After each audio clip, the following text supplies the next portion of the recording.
Amen. Chers auditeurs, chères auditrices, chères sœurs, chers frères, merci d'être connectés, nombreux, encore ce soir, pour continuer l'aventure que nous avons commencée ensemble.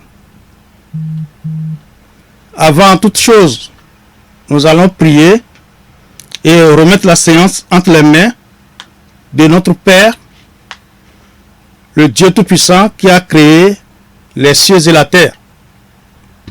Prions. Père éternel, nous te rendons grâce pour ta bonté envers nous. Si ce soir nous sommes encore connectés nombreux, c'est que tu nous as gardés toute la semaine. Tu as veillé sur nous et tu as permis à chacun d'être en forme. Merci pour cela. Même ceux qui sont fatigués ou qui souffrent d'une quelconque manière, je prie que tu les touches, que tu te souviennes d'eux dans leur affliction, car tu as prévu garder, protéger tes enfants. Nous remettons donc chacun de nous entre tes mains et nous te remercions parce que tu es fidèle dans tout ce que tu fais. Prends donc contrôle de ce que nous faisons et que ton Esprit Saint nous conduise du début jusqu'à la fin, au nom de Jésus. Amen. Chers frères, chères sœurs, nous continuons notre aventure comme nous l'avons commencé depuis plusieurs semaines déjà. Et la semaine passée, nous avons parlé de l'attitude que l'homme doit avoir pour être sauvé. Nous avons vu comment, à travers les Écritures, l'homme est perdu, l'homme ne peut rien faire de bon pour être sauvé.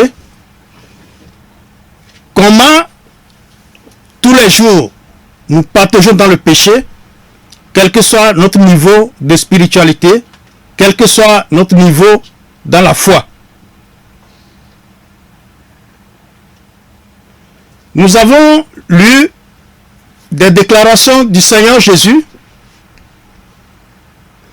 concernant le péché, comment Dieu voit le péché, ce que Dieu considère comme péché, et à travers toutes ces analyses, nous avons compris que personne ne peut rien faire de bon pour être sauvé. Donc nous sommes sauvés par la grâce que Dieu nous fait. Aujourd'hui, nous allons continuer et notre objectif, c'est de découvrir comment nous sommes sauvés et quelles sont les conséquences pour nous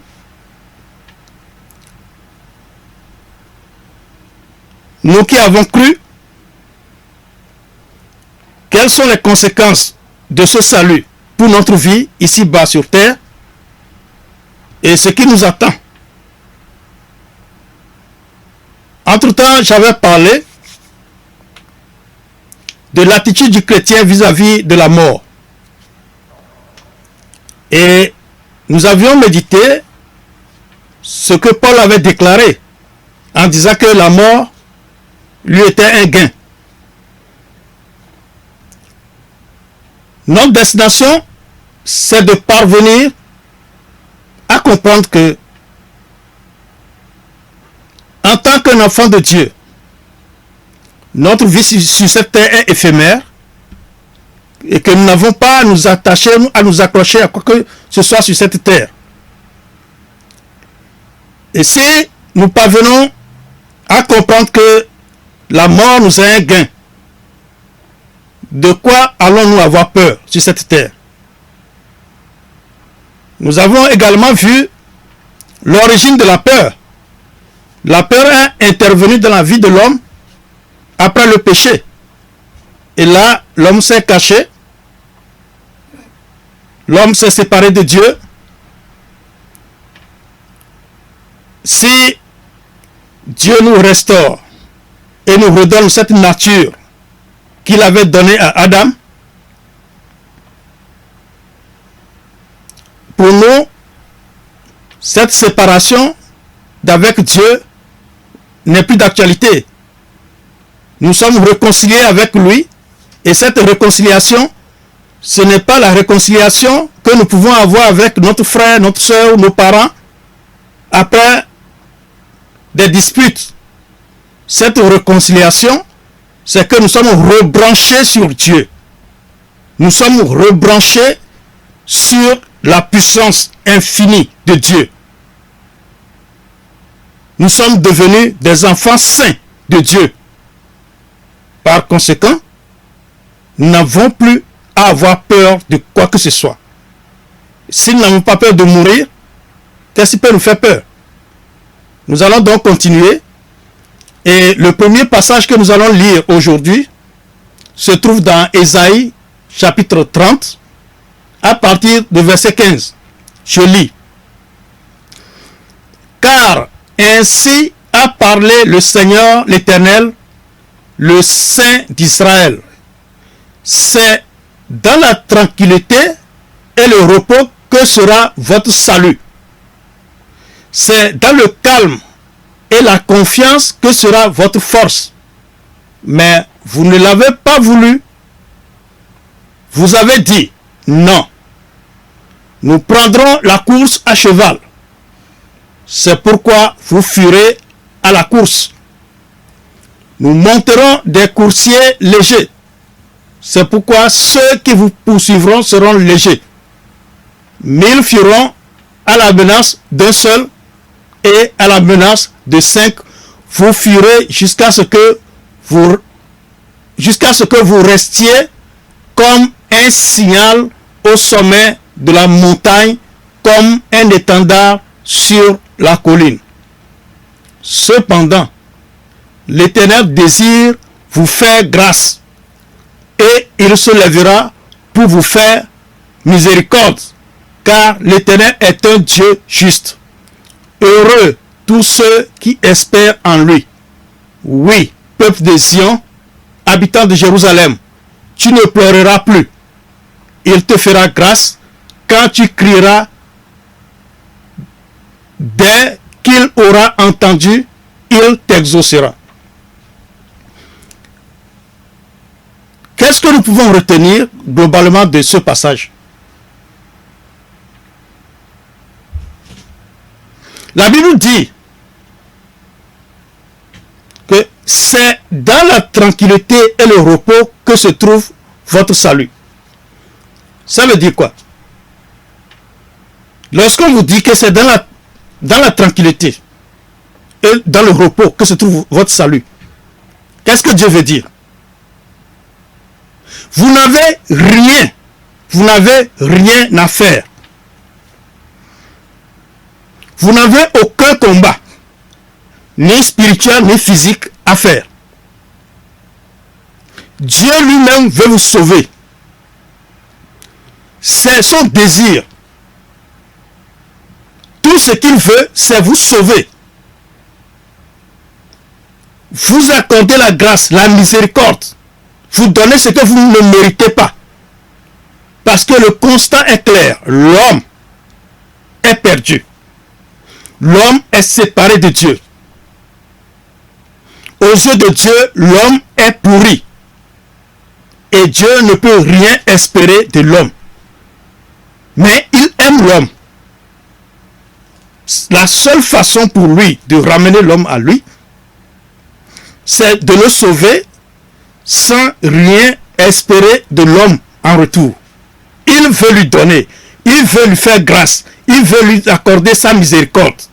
C'est pourquoi il dit, c'est dans le calme et la tranquillité. Et dans la tranquillité et le repos. C'est-à-dire, tu te reposes, tu es tranquille. Tout ce que tu as à faire, c'est écouter la parole de Dieu. Dans le calme. Et lui, il va te donner gratuitement le salut. Malheureusement, plusieurs ne comprennent pas de la même manière. Et plusieurs ne l'acceptent pas. Il y en a qui pensent que c'est trop facile, que c'est un chemin trop facile. Mais réfléchissons ensemble. La Bible dit, par tes efforts, par les efforts de ton père, de ton grand-père, par les efforts de tous les membres de ta famille, ensemble, vous ne pourrez rien faire. Rien, vous ne pouvez rien faire pour plaire à Dieu.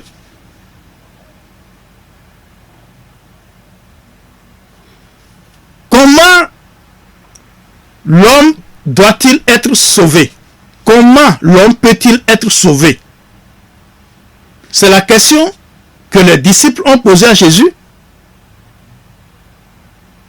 Quand ils ont compris que vraiment il était impossible à l'homme de faire quoi que ce soit pour plaire à Dieu, pour être sauvé, ils lui ont demandé, et qui peut donc être sauvé? Qui?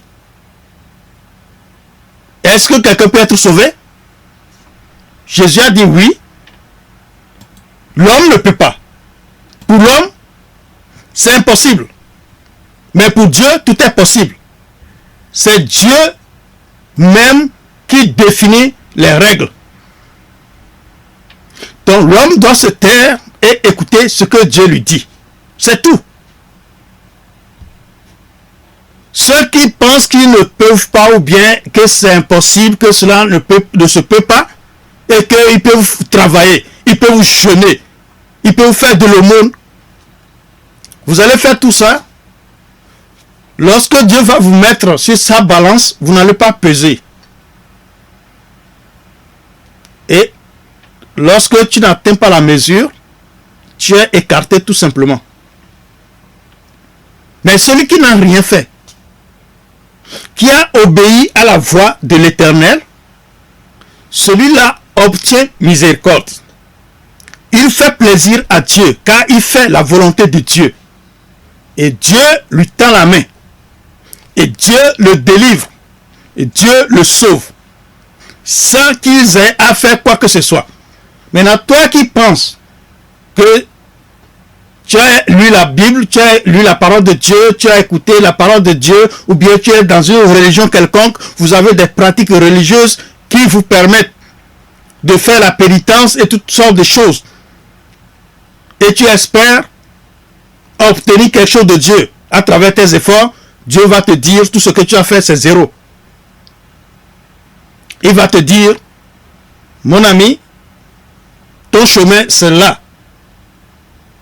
Car je n'attendais rien de toi. Tout ce que je voulais, c'est que tu m'écoutes. Tu ne m'as pas écouté. Dieu est allé jusqu'à dire que celui qui se détourne pour ne pas écouter sa parole, pour ne pas écouter la loi, quand il ouvre la bouche pour prier, c'est une abomination devant lui. Tu es horrible quand tu ouvres ta bouche pour prier.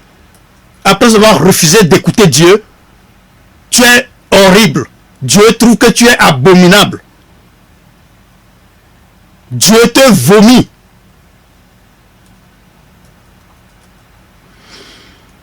Chers amis, continuons la lecture à travers les Écritures, car, comme nous l'avions dit au début, Jésus l'a défini la vie éternelle.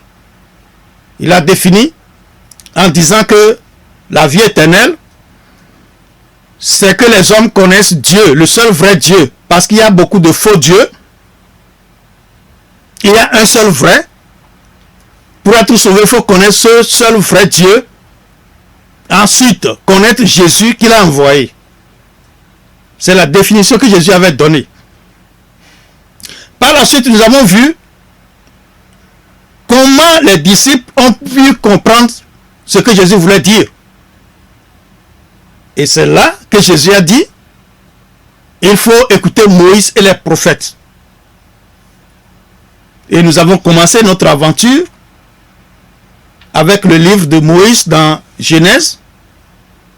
Et là, nous continuons avec les livres des prophètes. Donc, nous sommes sur Ésaïe pour comprendre le chemin du salut. Ce que Dieu veut, ce que Jésus voulait que nous comprenions dans ces écritures. Ésaïe 64, verset 6 dit: nous sommes tous comme des impurs, et toute notre justice est comme un vêtement souillé. Nous sommes tous flétris comme une feuille, et nos crimes nous emportent comme le vent. Je reprends Ésaïe chapitre 64, verset 6. Nous sommes tous comme des impurs, et toute notre justice est comme un vêtement souillé. Nous sommes tous flétris comme une feuille, et nos crimes nous emportent comme le vent.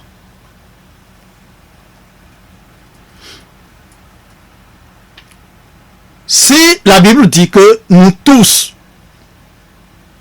nous sommes aux yeux de Dieu comme des impurs,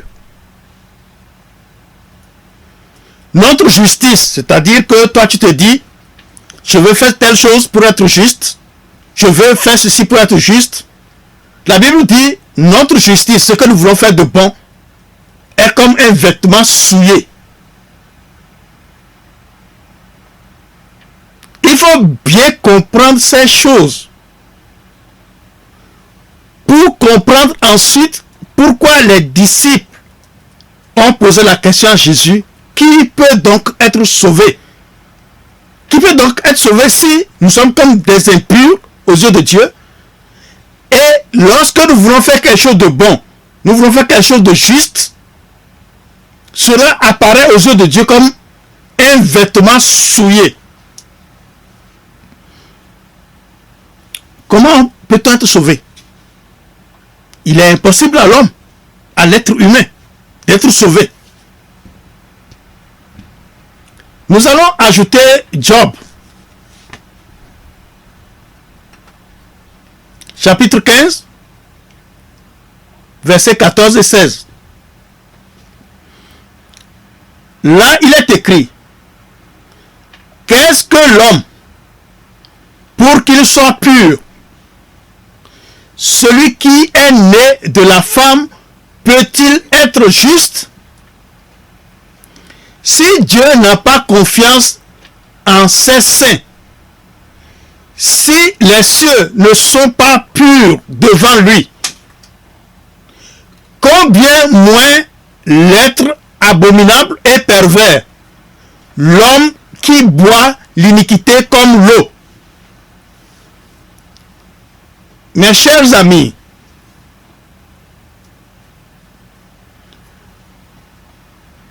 si vous écoutez ce que la Bible dit, réfléchissons un peu à notre vie.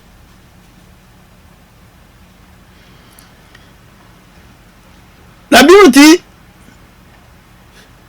l'homme, qu'est-ce que l'homme?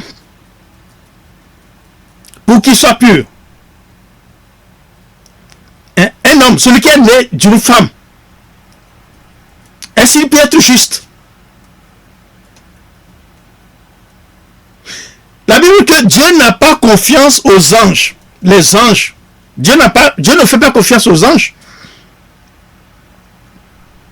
Et nous connaissons le rang des anges. Dieu ne leur fait pas confiance. Car à plusieurs reprises, les anges ont déçu Dieu. Donc Dieu ne leur fait pas confiance. Et de plus il dit, les cieux ne sont pas purs devant Dieu. Alors, combien moins l'être abominable et pervers, c'est-à-dire que l'homme là, l'homme qui est né d'une femme, est pervers aux yeux de Dieu. Et il ajoute, l'homme boit l'iniquité comme de l'eau. Vous savez combien de fois nous buvons de l'eau par jour? Et quand nous ne buvons pas de l'eau, nous savons ce qui se passe. Nous avons besoin de boire de l'eau. La manière dont nous avons soif pour boire de l'eau, c'est de la même manière que nous commettons le péché. Que tu t'enfermes dans ta chambre ou pas, puisque le péché est attaché à ton cœur, ça va remonter dans tes pensées.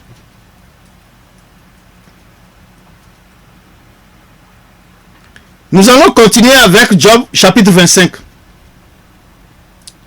versets 4 à 6. Comment l'homme serait-il juste devant Dieu? Comment celui qui est né de la femme serait-il pur? Voici, la lune même n'est pas brillante et les étoiles ne sont pas pures à ses yeux. Combien moins l'homme qui n'est qu'un ver, le fils de l'homme qui n'est qu'un vermisseau.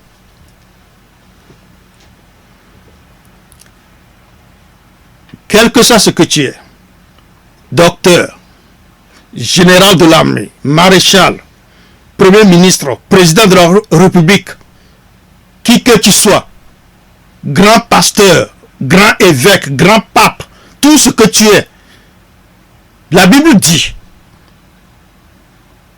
que l'homme, aux yeux de Dieu, est comme un ver.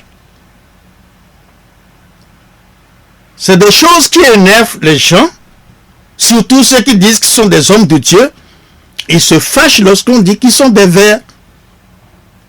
Tu te fâches contre qui? Contre celui qui a dit que tu es vert, ou bien celui qui relaie le message vers toi? Ceux qui parlent de ce message ne sont que des relais. C'est écrit. Ce n'est pas supprimé dans la Bible. C'est dans ta Bible. Le livre de Job est dans ta Bible. J'ai lu je suis sur le chapitre 25, versets 4 à 6. Tu t'énerves contre qui? Contre Dieu qui a parlé, ou bien contre un insignifiant qui relaie le message vers toi pour te rappeler que tu dois faire attention. C'est pour ton bien. Si tu l'acceptes, tu es sauvé. Tu n'apportes rien à celui qui te fait ce rappel, non? Tu as le choix. Tu te fâches, ta colère reste là avec toi. Parce que tout ce que tu pourras faire, c'est Dieu qui te permettra de le faire. Tu te fâches, tu veux agir selon ta colère, Dieu a le pouvoir de te briser devant ta porte, avant que tu ne sortes. Il a ce pouvoir-là. Donc, il a l'autorité sur toi. Il a le pouvoir sur toi. Tu peux être l'auteur des bombes, des armes, de tout genre. Il peut t'écraser avant même que tu ne rentres dans le char, ou bien avant de prendre ton arme pour dire que tu veux tirer. Donc, l'homme est un ver selon Dieu. Aux yeux de Dieu, tu n'es qu'un ver. Tu n'es rien. C'est ce que la Bible veut dire. Que tu n'es rien. Ça veut dire tout simplement, arrête de te vanter, arrête de vanter tes succès, arrête de vanter tes diplômes, arrête de vanter tes exploits. Même si tu fais des miracles, Jésus a dit, en ce jour-là, plusieurs diront, n'avons-nous pas chassé les démons en ton nom, n'avons-nous pas opéré beaucoup de miracles en ton nom? Je ne vous ai jamais connu. C'est ce que Jésus a dit.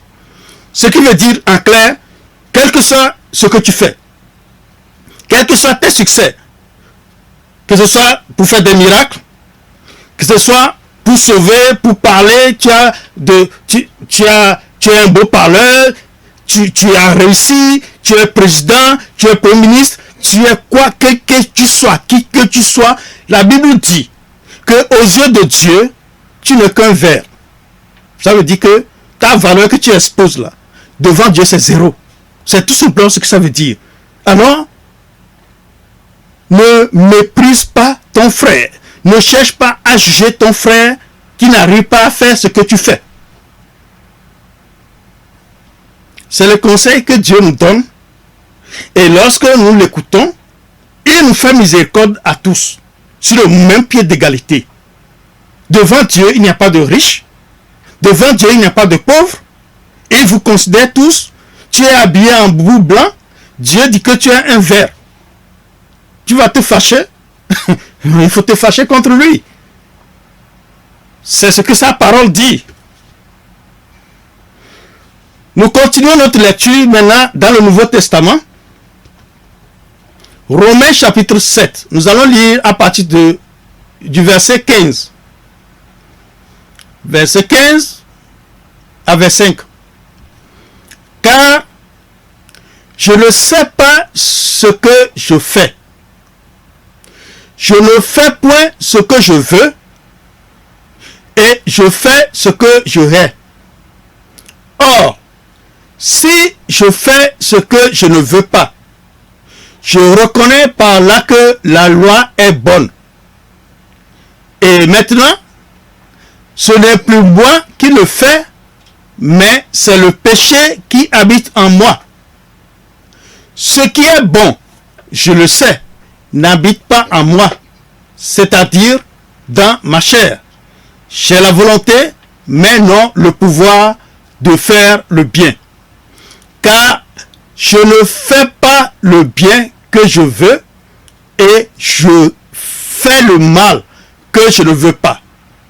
Et si je fais ce que je ne veux pas, ce n'est plus moi qui le fais, c'est le péché qui habite en moi. Je trouve donc en moi cette loi. Quand je veux faire le bien, le mal est attaché à moi. Car je prends plaisir à la loi de Dieu selon l'homme intérieur. Mais je vois dans mes membres une autre loi qui lutte contre la loi de mon entendement et qui me rend captif de la loi du péché qui est dans mes membres. Misérable que je suis, qui me délivrera du corps de cette mort? Qui me délivrera? Paul a fait un constat. Il a fait un diagnostic global de l'homme en l'utilisant lui-même comme exemple. Et nous savons que Paul connaît la loi. Et après sa conversion, il a connu la grâce. C'est quelqu'un qui connaît la loi et la grâce. Et dans son constat, quand Dieu a ouvert ses yeux, il a compris que eux qui se prenaient pour les maîtres n'étaient en réalité rien du tout. Ils n'étaient rien du tout. Il s'est rendu compte que tout ce qu'il pensait être bon, tout ce qu'il faisait pour servir Dieu, n'était que mensonge sur mensonge. Et il s'est rendu compte que même ce qu'on appelle bien, il veut faire, il n'arrive pas. Le bien que Dieu veut de lui, il n'arrive pas à le faire. Pourquoi? Parce qu'il y a une loi dans son corps. Parce qu'il y a des grains de péché dans son cœur. C'est attaché à lui. Il ne peut pas l'arracher. C'est impossible qu'il l'arrache.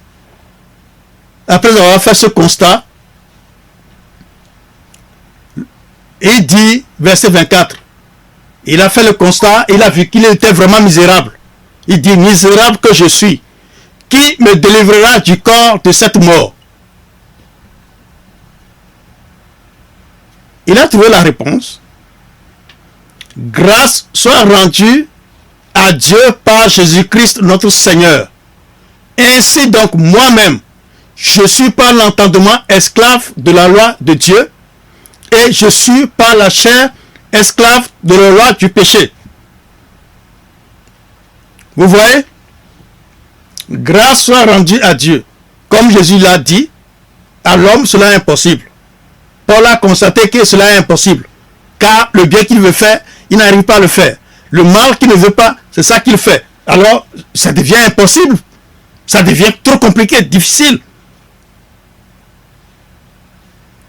Jésus a dit, c'est vrai, il est impossible à l'homme. Mais à Dieu, tout est possible. Et c'est ce que Paul reprend ici, verset 25. Grâce soit rendue à Dieu par Jésus-Christ notre Seigneur. C'est tout ce qui peut nous sauver. C'est Dieu qui peut nous sauver. À l'homme, cela est impossible. Mais à Dieu, tout est possible. Jean, chapitre 3, versets 14 et 15.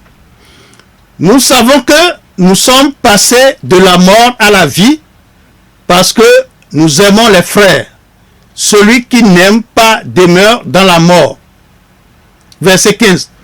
Quiconque hait son frère est un meurtrier, et vous savez qu'aucun meurtrier n'a la vie éternelle demeurant en lui. Donc, ces paroles sont écrites pour nous. Pourquoi? C'est pour attester et appuyer que si toi tu trouves que tu n'es pas meurtrier, tu n'es pas assassin, tu ne tues pas,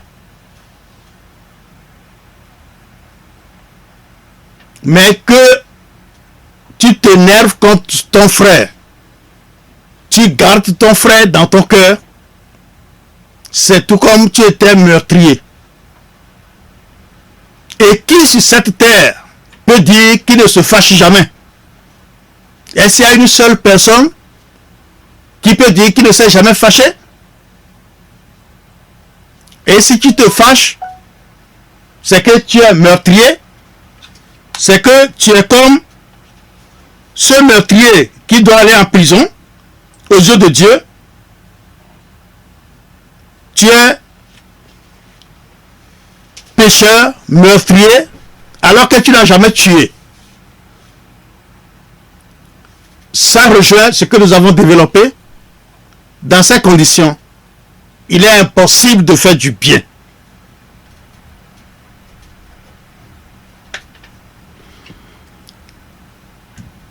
Nous allons continuer notre lecture et nous allons lire une histoire dans Luc chapitre 18 à partir du verset 9. Il dit encore cette parabole en vue de certaines personnes se persuadant qu'elles étaient justes et ne faisant aucun cas des autres. Deux hommes montèrent au temple pour prier. L'un était pharisien et l'autre publicain. Le pharisien debout priait ainsi en lui-même. Ô Dieu, je te rends grâce de ce que je ne suis pas comme le reste des hommes qui sont ravisseurs, injustes, adultères ou même comme ce publicain. Je jeûne 2 fois la semaine, je donne la dîme de tous mes revenus. Je donne la dîme de tous mes revenus. Le publicain, se tenant à distance, n'osait même pas lever les yeux au ciel. Mais il se frappait la poitrine en disant: ô Dieu, sois apaisé envers moi qui suis un pécheur. Je vous le dis, celui-ci descendit dans sa maison justifié plutôt que l'autre. Car quiconque s'élève sera abaissé, et celui qui s'abaisse sera élevé.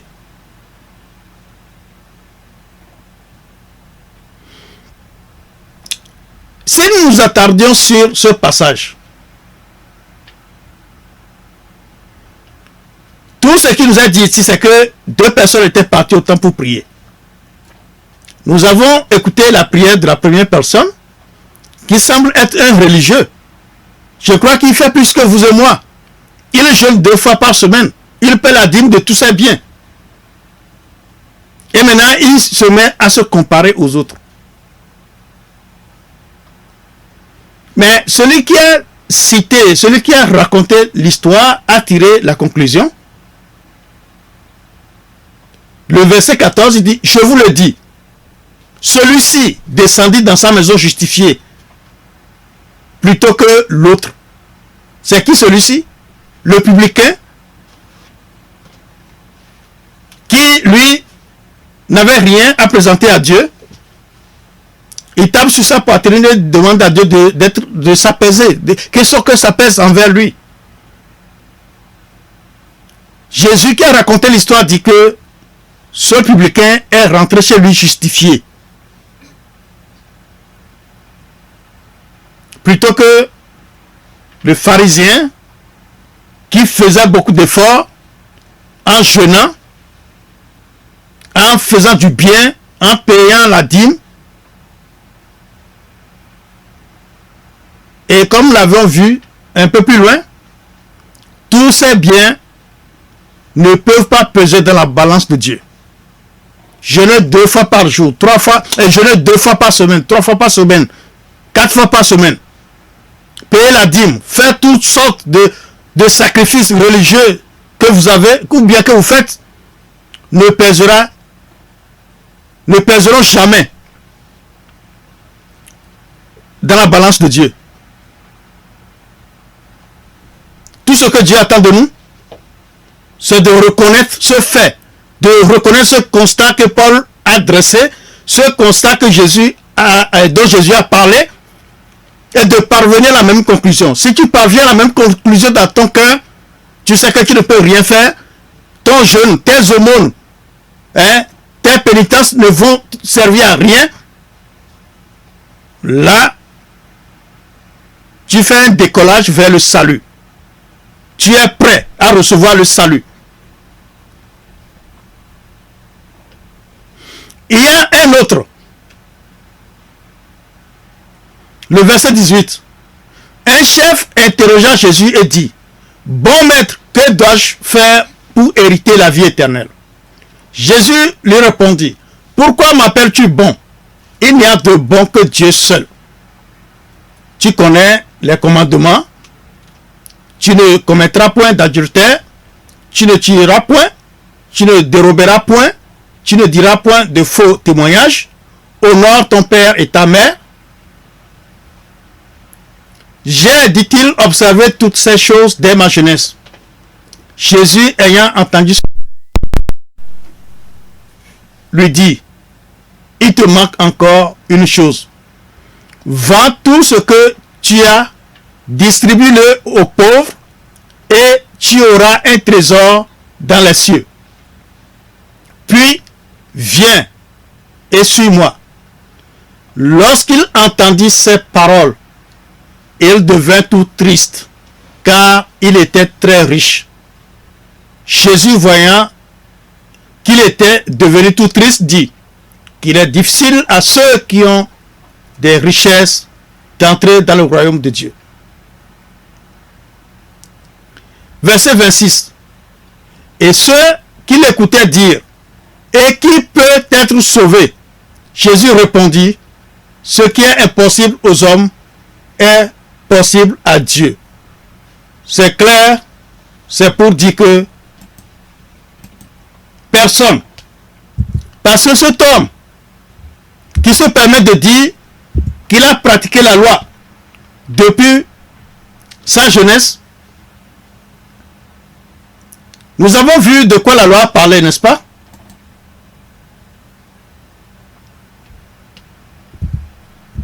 Lui dit il a pratiqué la loi depuis sa jeunesse.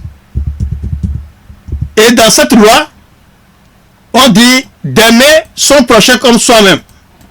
Jésus faisant une petite démonstration pour montrer à cet homme qui n'a jamais pratiqué la loi, il dit ok, c'est bon, maintenant vends tout ce que tu es, tout ce que tu possèdes, vends-les, prends de l'argent, de l'espèce et distribue-le à ces frères et sœurs que tu aimes tant.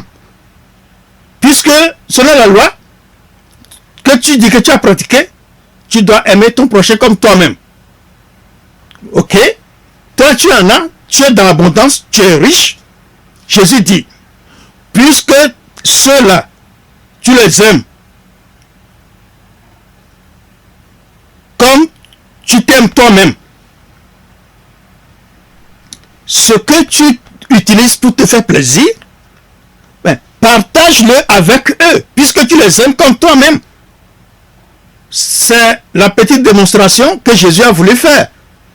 Le monsieur a échoué lamentablement parce qu'il était devenu tout triste. Il a même oublié des récompenses au ciel. Pour lui, c'est la vie sur terre qui est importante. Chers sœurs, chers frères, chers amis, vous voyez ce que nous sommes aux yeux de Dieu? C'est pourquoi Jésus a dit, quiconque s'élèvera sera abaissé.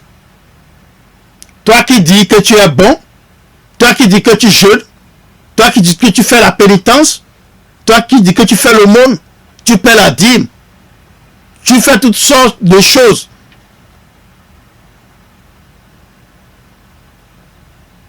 Et avec ça, tu te gonfles. Tu penses que tu es quelque chose, tu es quelqu'un. La Bible dit que tu seras rabaissé. Dieu va te rabaisser. Dieu va te rabaisser.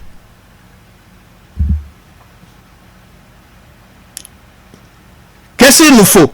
Qu'est-ce que Dieu attend de nous? Dieu veut que nous soyons humbles en ce qui concerne sa parole. Et ne confondons pas l'humilité envers Dieu avec l'hypocrisie que le monde a développée. Celui qui pense qu'il est humble est déjà orgueilleux. Celui dont tout le monde parle, celui-là il est humble, tu es déjà orgueilleux. Ça s'appelle l'orgueil de l'humilité. Tout le monde sait que l'humilité est une bonne chose. Pourquoi tu es humble? Tu es humble pour avoir la louange des hommes. Tu es humble pour avoir des avantages, des bénéfices sur terre. L'humilité que Dieu veut de nous, c'est envers sa parole. C'est écouter sa parole comme un petit enfant. Et fermer sa bouche, écouter dans ses oreilles, pour qu'elle puisse rentrer dans ton cœur, pour enlever les grains qui se trouvent dans ton cœur. Seule la parole de Dieu peut les enlever. Rien d'autre ne peut les enlever.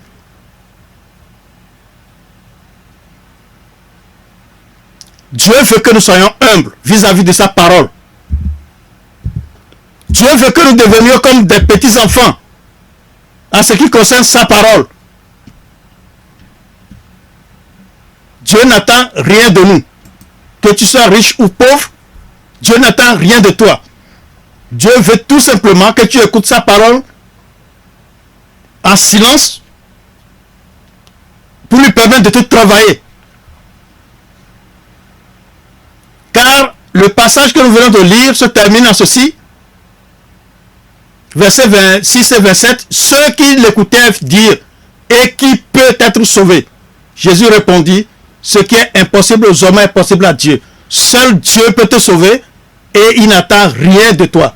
Il veut tout simplement que tu écoutes sa parole dans l'humilité, l'humilité qui vient de lui, l'humilité vis-à-vis de lui, et non l'humilité vis-à-vis de tous les avantages que nous pouvons avoir sur cette terre. Sur ce, je vous souhaite de passer une agréable semaine. Que la grâce de Dieu repose sur chacun de nous. Remercions le Père pour ce que nous avons partagé aujourd'hui. Père, merci pour ta bonté envers nous. Ta fidélité est grande. Merci, tu es merveilleux, vraiment merveilleux. Et tout ce que tu fais, nous ne pourrons jamais l'oublier. Permets que cette parole demeure en nous. Cette parole nous transforme à l'image de ton Fils Jésus-Christ que tu as envoyé. Car c'est sa justice que tu nous as transférée pour que nous soyons justes. C'est sa sainteté que tu nous as transférée pour que nous soyons saints. Permets à mon frère, ma soeur, d'écouter dans l'humilité ta parole, afin que dans ta grâce, tu le sauves au nom de Jésus.